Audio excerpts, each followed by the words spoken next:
পাশে বসে আছেন, উনি ন্যায় বিচার পেয়েছেন, গোটা জাতি ন্যায় বিচার পেয়েছে এবং এই ধরনের রায়ের মধ্য দিয়ে একটি রাষ্ট্র এবং সমাজ ব্যবস্থায় ডিসিপ্লিন আনার জন্য, ন্যায় বিচার নিশ্চিত করার জন্য যে ধারণা, বিচার বিভাগের যে ধারণা, সেই ধারণাটা প্রতিষ্ঠিত হয়েছে আবারও।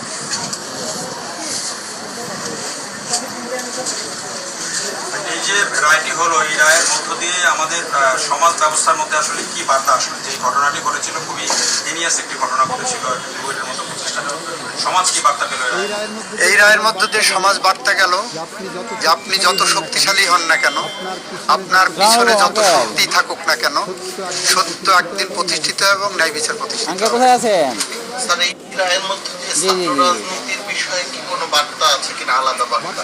বার্তা তো সবার জন্যই আছে যে আপনি যা করেন আইনের গণ্ডির মধ্যে থেকে করেন, আপনি যা করেন অসভ্যতা দেখানোর কোনো জায়গা না, আপনার মনুষ্যত্ব জাগরণ করতে হবে।